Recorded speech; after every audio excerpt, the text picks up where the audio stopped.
السلام علیکم۔ قرآن کے ڈسکشن میں آج ہم لوگ اپنا سبق آیت نمبر 80 سے سورہ الاعراف کے شروع کریں گے۔ اس کو شروع کرتے ہوئے پہلے ہم پچھلے جو ہم نے کلاس میں پڑھا آپ لوگوں کو یاد دہانی کرا دوں۔ ہم نے پچھلی دفعہ 3 نبیوں کا لائف سٹوری ہمیں بتائی گئی، جس کے ذریعے اللہ تعالیٰ نے یہ سمجھانے کی کوشش کی کہ کیسے ایک کے بعد ایک قوم آئی اور اللہ نے اپنے پیغام اپنے نبیوں کے ذریعے بھیجے، لیکن ان سب نبیوں کو کس طرح سے سملر رسپانس ملا، ایک سا رسپانس ملا، اور ان سب کو جھٹلا دیا گیا، ان سب کو بہت ہی زیادہ مذاق اڑایا گیا، ان کو ریڈیکیول کیا گیا۔ تو سب سے پہلے ہم نے نوح علیہ السلام کے بارے میں پڑھا، جس کے بارے میں ہمیں پتہ ہے کہ نوح علیہ السلام کو جب قوم کی طرف بھیجا گیا تھا تو انہوں نے 950 سال اپنے قوم پہ دعوت دی، انہیں ایک اللہ کی طرف بلایا۔ یہ وہ قوم تھی جو حضرت آدم کے بعد بنی تھی۔ تو ہمیشہ یہ ہوا کہ جب بھی کوئی قوم شروع ہوتی ہے تو شروع میں وہ توحید پہ رہتی ہے، اللہ کے ڈر کے ساتھ جیتی ہے، لیکن جیسے جیسے اس قوم میں خوشحالی آئی، اس قوم میں عیش پرستی آئی، آخرت کا ڈر ختم ہو گیا، اللہ کا ڈر ختم ہو گیا، تو ویسے ویسے انہوں نے اپنے دین کو بگاڑنا شروع کر دیا۔ ہر بار یہی ہوا۔ تو نوح علیہ السلام کی قوم آدم علیہ السلام کے بعد والی تھی، اور انہوں نے جب ان میں بگاڑ آیا تو اللہ تعالیٰ نے نوح علیہ السلام کو بھیجا، لیکن انہوں نے ان کی بات نہیں مانی، کیونکہ وہ دیکھنے میں انہیں بہت ہی معمولی شخصیت لگ رہے تھے۔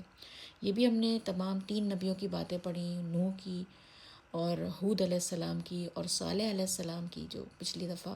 تو یہی کامن بات تھی کہ وہ تینوں ہی بہت معمولی سی پرسنالٹی تھے، کوئی ان میں ایک اسپیشل کوئی ایسا کوئی جیسے کہتے ہیں نا آج کل کوئی ایکس فیکٹر، کوئی اپیلنگ چیز انہیں نہیں نظر آتی تھی کہ یہ ایسے کیسے ہو سکتا ہے کہ یہ پیغمبر ہو، یہ تو بالکل نارمل سا دکھتا ہے، ہمارے جیسا ہے، نہ اس کے پاس زیادہ مال و دولت ہے، نہ اس کے پاس کوئی ایسے عجیب و غریب معجزے ہیں، نہ یہ فرشتوں کی طرح ہے کہ اس کا نہ کچھ الگ سی بناوٹ ہے کہ اس کا دھڑ الگ ہو، پاؤں الگ ہوں، یا کچھ بھی۔ انسان یہی سوچتا ہے کہ کوئی ایسی سپر نیچرل سی چیز ہوگی، کوئی الگ سی چیز ہوگی، تبھی اس کو وہ خدا کی پیغام ملے گا، پیغام لانے کا موقع ملے گا۔ ایسا کیسے ہو سکتا ہے کہ ایک ہم میں سے ایک آدمی ہے ہمارے جیسا نارمل، بلکہ بہت ہلکا، ہم سے اور بہت بڑے بڑے لیڈر ہیں ہمارے یہاں، ان کو کوئی پیغمبر نہیں بنایا گیا اور اسے چن لیا اللہ تعالیٰ نے۔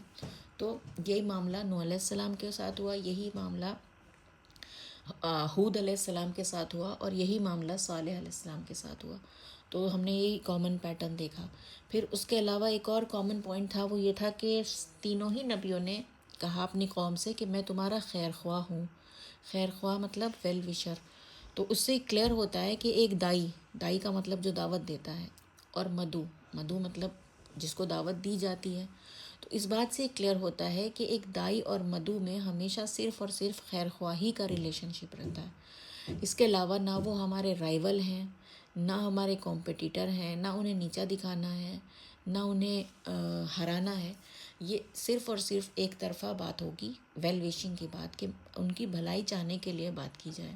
دوسری بات کہی گئی امین بھی ہوں، خیر خواہ اور امین کا مطلب امانت رکھنے والا، یعنی یہ جو پیغام اللہ کا ہے یہ ہمارے پاس پیغام ہے، ہم آپ کو دے رہے ہیں تو یہ آپ ہی کا ہے، ہمارا نہیں ہے اپنا کچھ، کوئی احسان نہیں ہے کہ اس کو ہم دے رہے ہیں۔ تو یہ بات بھی ایک دائی کے اندر پیبست ہونی چاہیے۔ یہ چیزیں ہمیں اس سے پچھلے ڈسکشن سے ملی۔ اس کے بعد ایک اور اہم پوائنٹ تھا صالح علیہ السلام کی جو سٹوری ہم نے پڑھی، اس میں آپ کو یاد ہوگا بتایا گیا کہ جب وہاں کے لوگوں نے بالکل مانا نہیں تو اللہ تعالیٰ نے ایک اونٹ کو ظاہر کیا پہاڑ کے بیچ میں سے، ایک دم میراکلسلی، ایک دم ایک معجزے کے طور پر ایک اونٹ ظاہر ہوا، اور کہا گیا کہ اللہ کی نشانی ہے، اور اس اونٹ کو تم کوئی نقصان مت پہنچانا۔ وہ بہت بڑا اونٹ تھا، اور کہتے ہیں کہ اس میں اتنا دودھ دیتا تھا کہ پورا کا پورا بستی اس سے دودھ پی پاتی تھی۔ مگر یہ کہا گیا کہ ایک دن یہ چاہے جہاں سے پانی پیے گا، چاہے جہاں سے کھانا کھائے گا، اس کو کوئی کچھ نہیں کہے گا، ہفتے میں ایک دن۔ لیکن وہ جو لوگ گھمنڈی کہہ دو، متکبر کہہ دو، جو لوگ اپنے آپ کو بڑا سمجھ رہے تھے، جو لوگ چاہ نہیں رہے تھے کہ اس بات پہ لوگ ایمان لائیں، انہیں لگا کہ کیسے ایک اونٹ کے آنے سے ہماری ہار ہو جائے گی اور ہماری بات کٹ جائے گی اور صالح کی بات مان لی جائے گی، تو انہوں نے اس اونٹ کو مار دیا۔ اب اونٹ کو مارا تو ایک آدمی نہیں تھا، لیکن قرآن میں کہا گیا کہ انہوں نے مار دیا، مطلب سب کے اوپر یہ الزام ڈالا گیا. کیوں؟ کیونکہ جب کسی نے مارا تو باقی لوگوں نے اس کو برا نہیں کہا.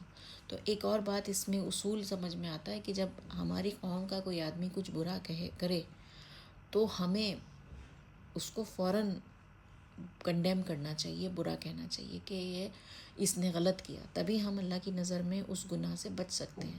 کئی بار ایسا ہوتا ہے کہ مسلم قوم میں لوگ غلطیاں کرتے ہیں لیکن ہم صرف اس لیے چھپاتے ہیں کہ یہ تو ہماری قوم کا ہے، حالانکہ یہ طریقہ اللہ کو پسند نہیں ہے.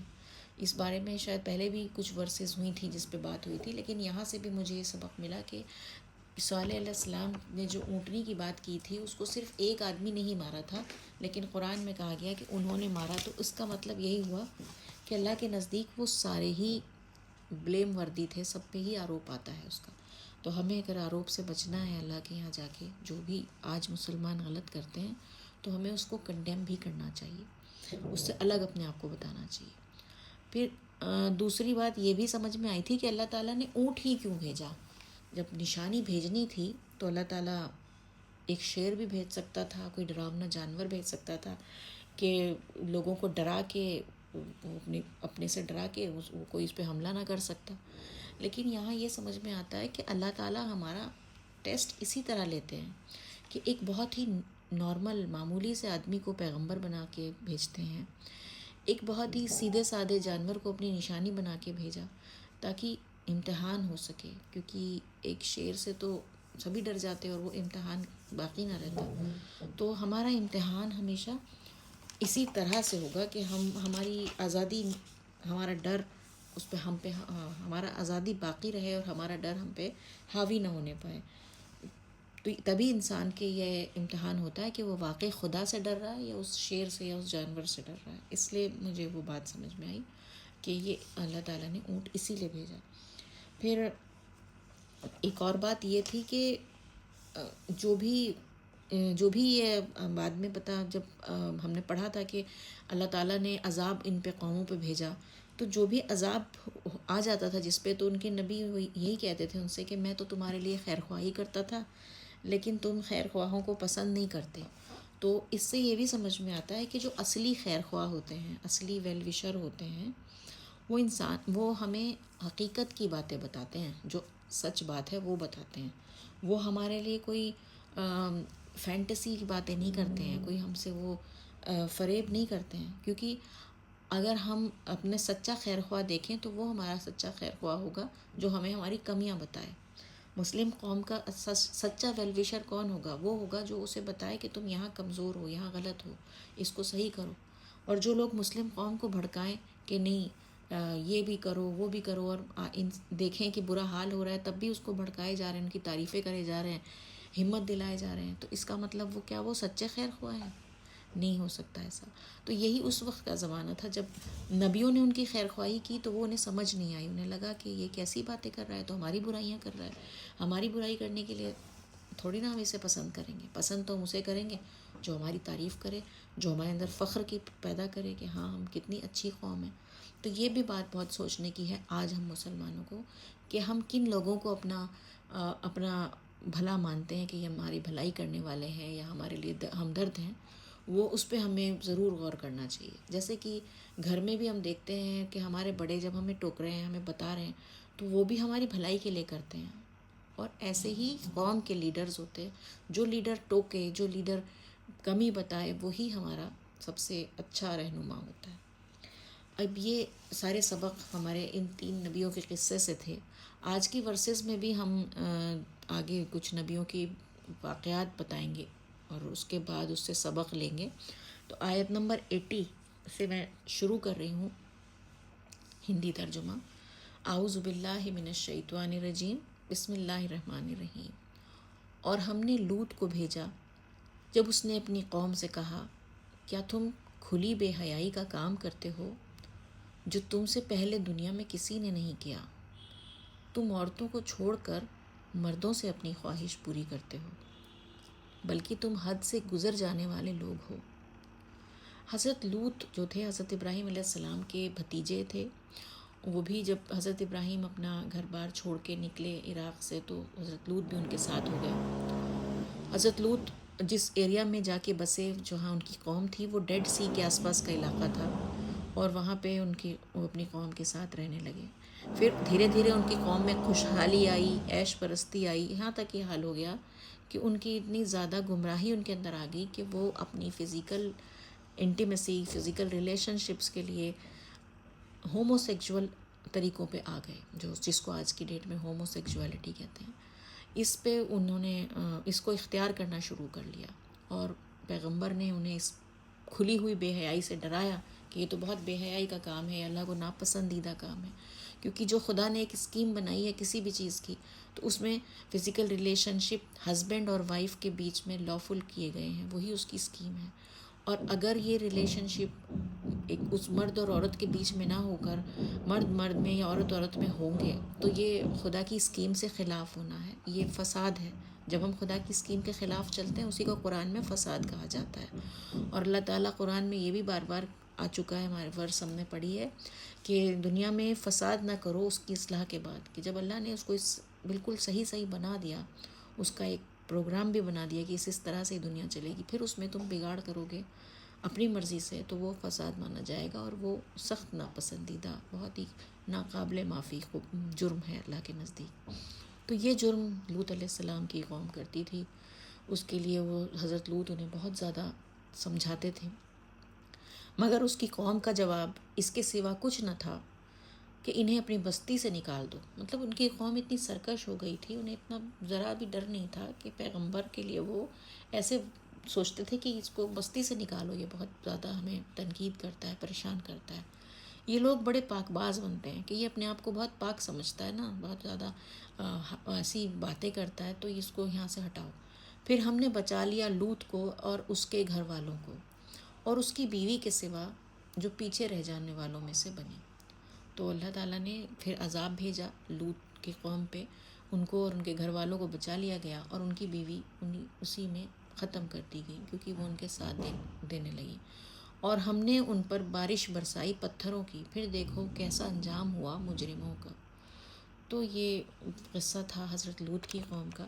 اس کے بعد ہم اگلا جو آیت پڑھیں گے اس میں حضرت شعیب کی بات ہے. مدین میں ان کا جو علاقہ تھا مدین تھا. حضرت ابراہیم کے ایک بیٹے مدیان تھے جو آپ کی تیسری بیوی سے پیدا ہوئے تھے، تو اسی کی نسل سے یہ لوگ تھے جو مدین میں رہتے تھے.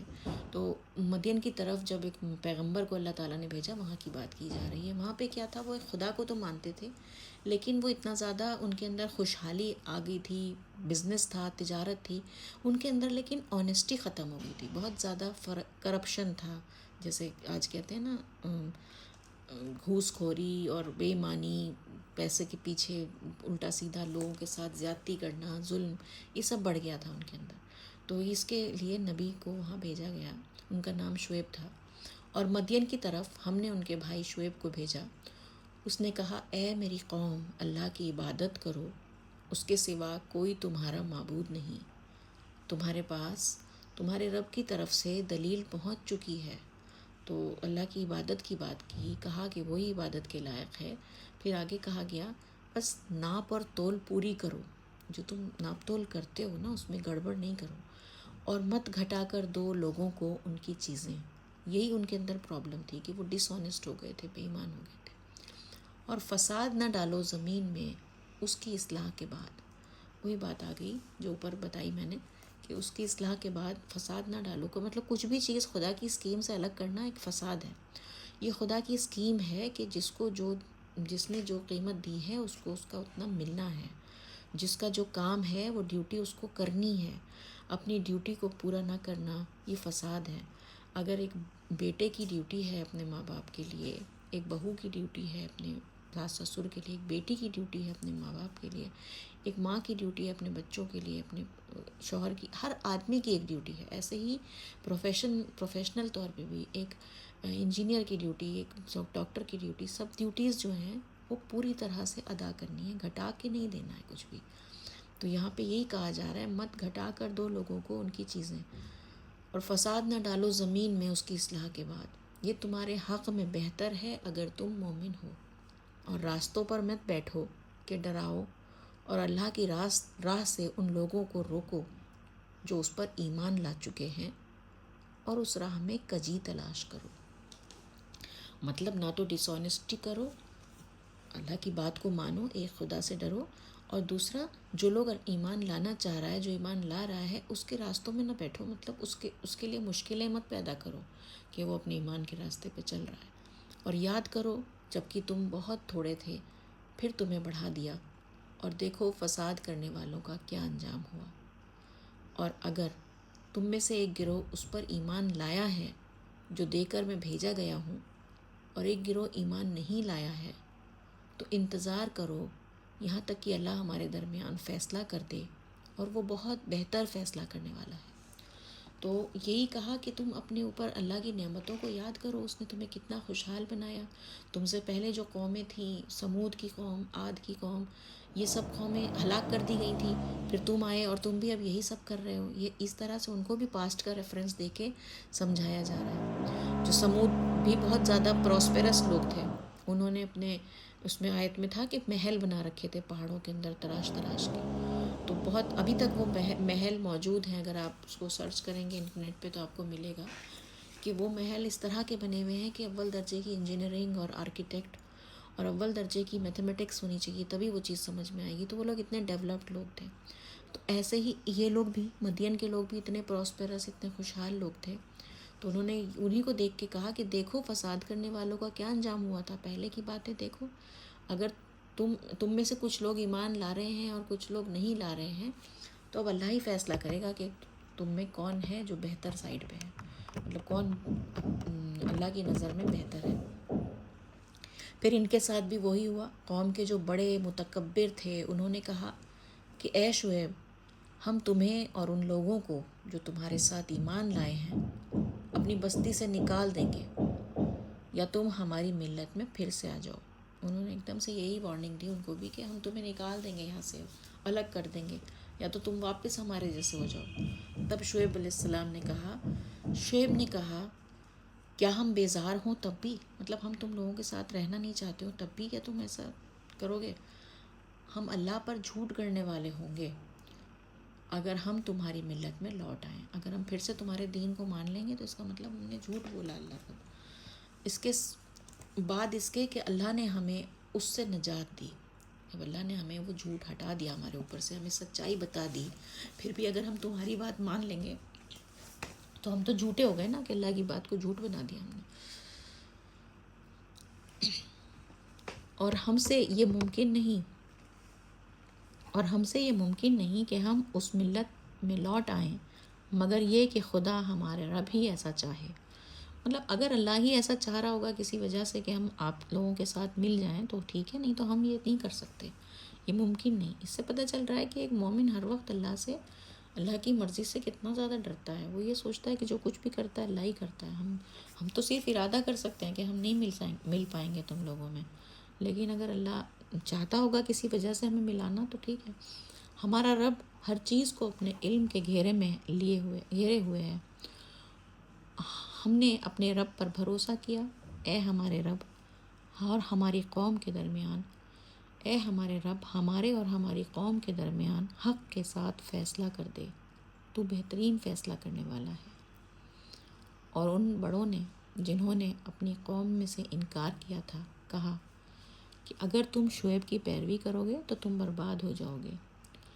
پھر انہیں زلزلے نے پکڑ لیا، بس وہ اپنے گھروں میں اوندھے منہ پڑے رہ گئے۔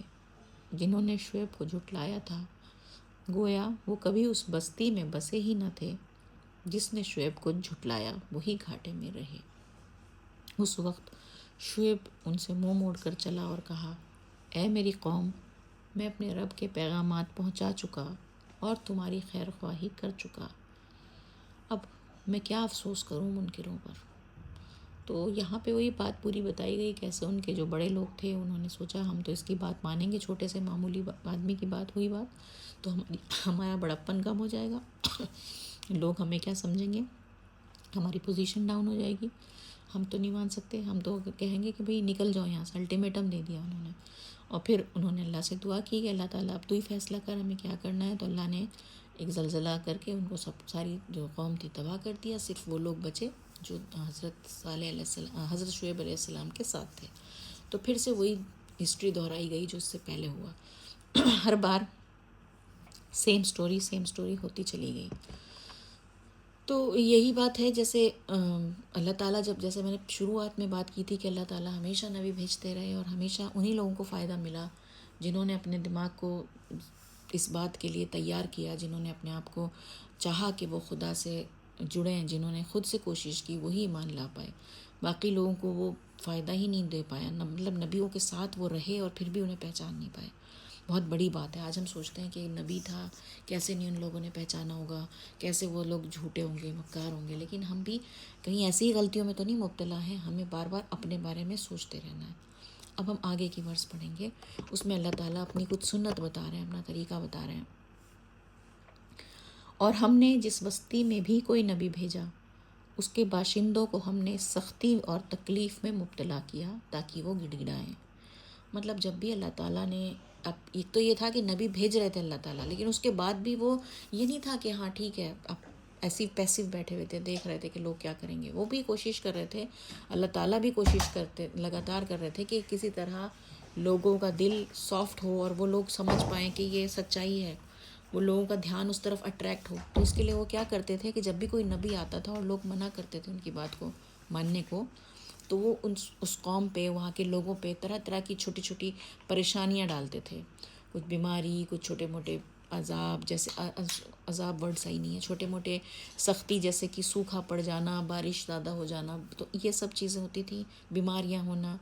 اس سے کیا ہوتا ہے، جب اس بارے میں پہلے بھی ہم بات کر چکے ہیں کہ جب انسان بیماریوں میں یا پریشانیوں میں گھرا ہوتا ہے نا، جب بھی مشکلیں اس کی لائف میں ہوتی ہیں تو وہ سوچتا ہے کہ ایسا کیوں ہو رہا ہے، کیا ہو رہا ہے. تو انسان کا دماغ چلتا ہے، وہ ادھر ادھر تلاشتا ہے کہ کیا راستہ ہے اس سے نکلنے کا. تبھی وہ اپنے آپ کو ایکٹیو کرتا ہے. ورنہ تو جب وہ سکھوں کے دنوں میں ہوتا ہے نا تو وہ بالکل ہی پیسو ہوتا ہے، وہ کچھ سوچتا ہی نہیں ہے. کبھی بھی ریسٹ ہو، ہالیڈے ہو، ہم لوگ ایک دم ایسے موڈ میں ہوتے ہیں کہ ہم لوگ اپنے آپ کو ایک دم ہی پیسو موڈ میں کر دیتے ہیں. اور جب ہم پریشان ہوں، ایکٹیو ہوتے ہیں بہت زیادہ. تو یہی اللہ تعالیٰ نے انسان کی فطرت جانتا ہے اللہ. تو اسی لیے اللہ تعالیٰ نے اب جب بھی نبی بھیجا تو ہمیشہ وہاں پہ کوئی سختی یا کوئی تکلیف میں مبتلا کیا تاکہ وہ گڑ گڑائیں، تاکہ وہ یاد کریں خدا کو. پھر کیا ہوا، پھر بھی وہ نہیں مانے.